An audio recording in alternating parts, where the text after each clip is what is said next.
When I want to buy garden machinery, I want to buy it when I want and how I want.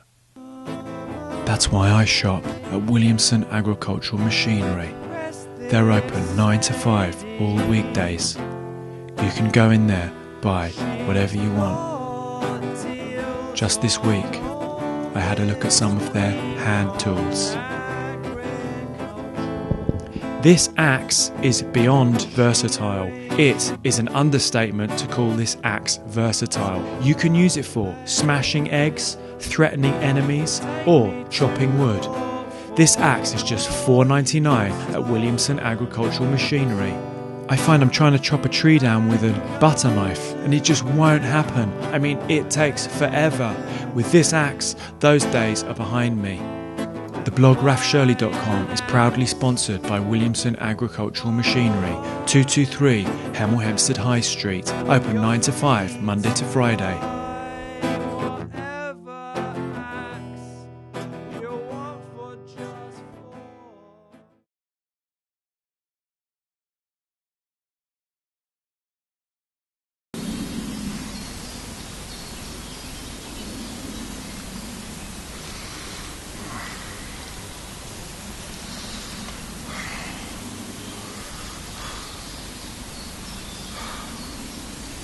Where did it all go wrong? Basically, I've run away from home because my parents don't respect me, and I've just had enough of sitting around the dinner table just thinking I'm just like, you guys are just the biggest pair of twats I've ever met. So I've run away into the woods outside Hemel Hempstead and I'm going to live off the land for a bit. Now, I know about survival because I used to be in the beavers. So I'm going to build myself a shelter and I'm going to start trapping some animals. My mum is a twat and my dad is also a twat. And also there's some points around the woods outside Hemel Hempstead that are of historical interest in terms of the blog and past blog posts and stuff.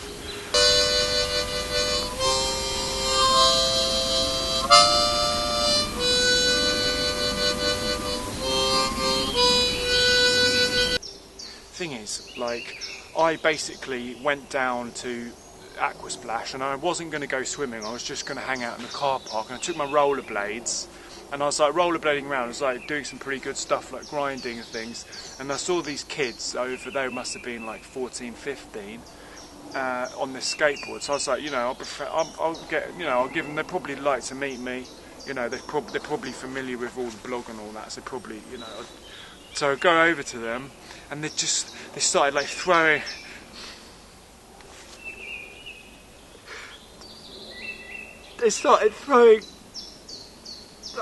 coke at me, and I was just like, fuck you. I was like, you should be fucking lucky because I'm around here with my rollerblade. I'll teach you a thing or two. And then, because I was unbalanced because of the coke, and I had like sugar in my wheels, so you know. Actually, even like a really good, like a professional roller hockey player would probably have done the same, because the like balance was off, and you know, in a way I was probably too professional in the way I handled it, because I was like, no, you know, I thought I'd do some little bits of nature while I'm here. It's not all doom and gloom. What you have here is a little woodpecker hole. The woodpecker will come along, tap in there, get himself a dinner of grubs, and he'll, you know, and also just enjoy himself. That's part of why the woodpeckers do that. They like tapping away at the thing. And this is a good trip for survivors. You can come here, you can have a look in there. You say, is there any worms for me to eat? Not this time, no problem. But maybe if I leave a trap here involving some super glue in there, if the woodpecker returns, he'll nibble on that, he'll get trapped, and I can have myself a nice dinner.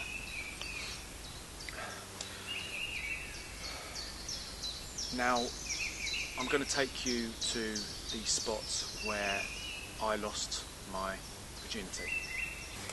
This is actually the exact spot that I lost my virginity. I'll tell you some more about it now, but I'm going to leave because unfortunately it's now the precise point of a termite's nest, and they're crawling all over my feet, and they're biting me extremely hardly. So I'm going to go away before I tell you any more about what happened there.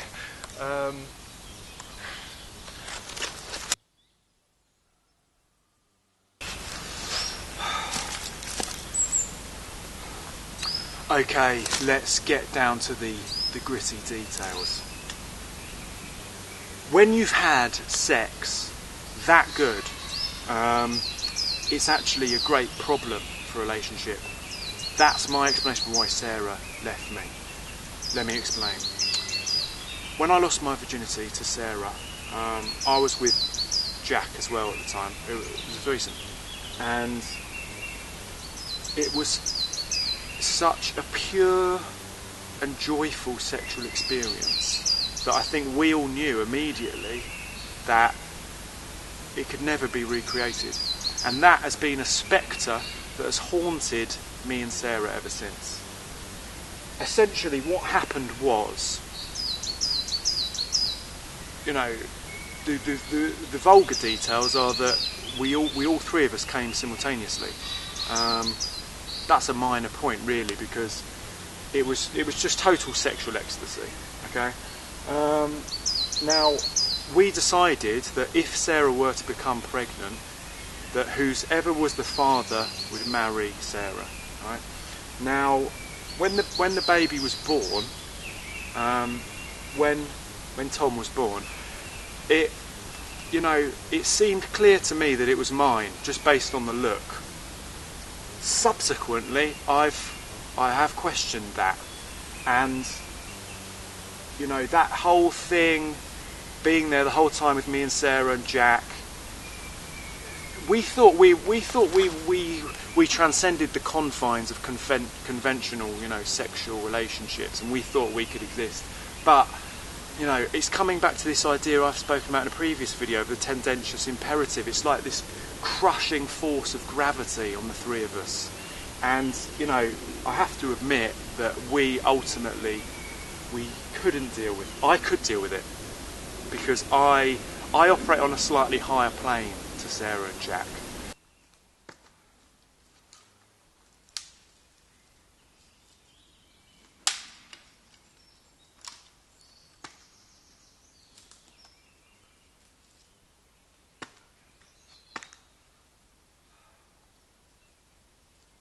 The question of parentage, you know, I've tried to manufacture a sense of complete indifference, right? As if, like, you know, I've like to intellectually overcome my emotions.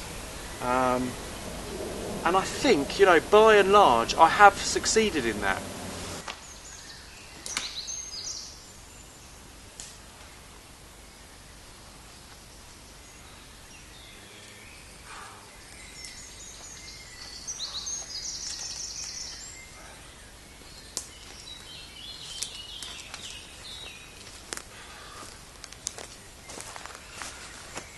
Shouldn't be me to a hat, should you? But Jack and Sarah, it's a whole different issue. You know, they're essentially, you know, they're bourgeois hypocrites. You know, it's a bit like my parents, or I call my parents the hippotwats, and that's why I feel about Jack and Sarah as well. And that's why, you know, when he comes to, oh, how telling, yes, Jack buys Sarah a PlayStation. Do you know what I mean? It's like a commercial. It's a bit of like, yeah, flash your money around, you've got a fancy job and all that, but like, is Tom yours? Is Tom yours or not?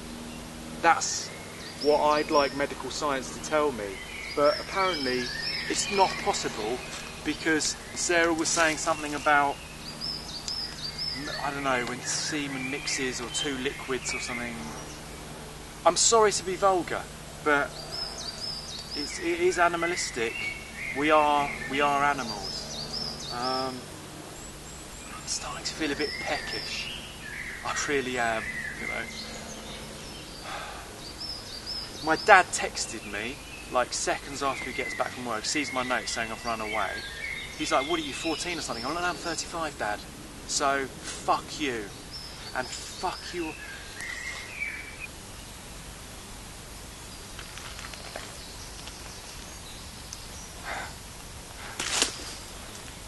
I don't know if you can see, but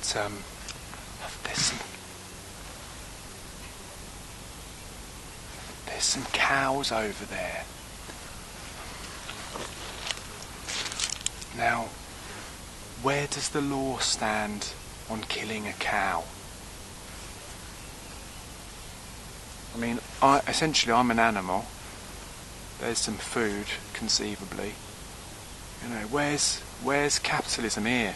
Do you know what I mean? That's only in here, isn't it? So, and that's what's great about some of these videos, these blogs I do. It's not there's nature in them, viewing and discussion. There's some personal insight into my private life. There's also, you know, philosophy. That cow is like, it's looking at me as if it's razzing me. It's like, I dare you to have a go.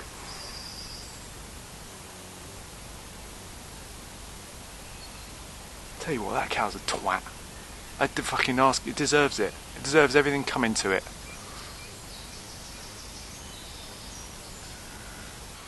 Oh, dare I though. The only weapon I've got is my harmonica. See what I mean? In the eye.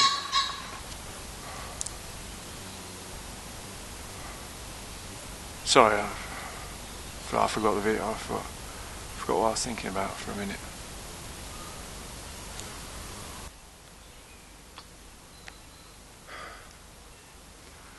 I bottled it. Thing is, I was looking at that little one, the little babies, and I thought, you know, what's the point in the end?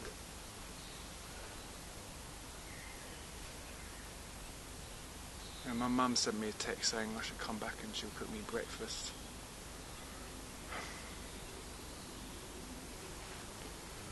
I don't know. Shall I? Shan't I? I do as I please, you know. Whatever, you know. Scene of a crime. Wonder who did that. It's currently it's being eaten. Termites are picking the bones dry. Nature can be very harsh. Very, very harsh.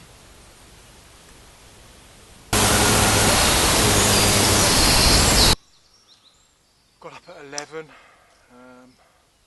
I am feeling hungry. I regret not having any breakfast or bringing any food.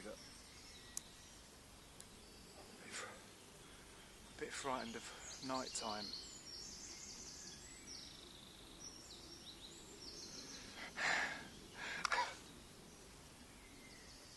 Sometimes the world, to me,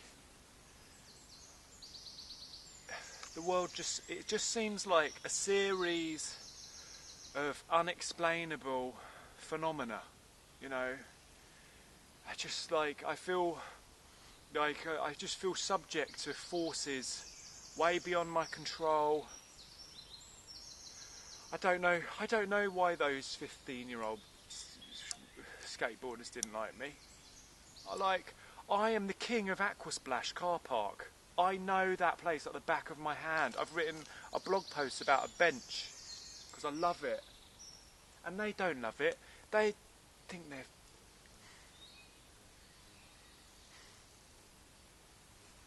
Don't know how they found out about me and Sarah and Tom and all that either. Don't know who told them about that. Probably my mum and dad, the twats.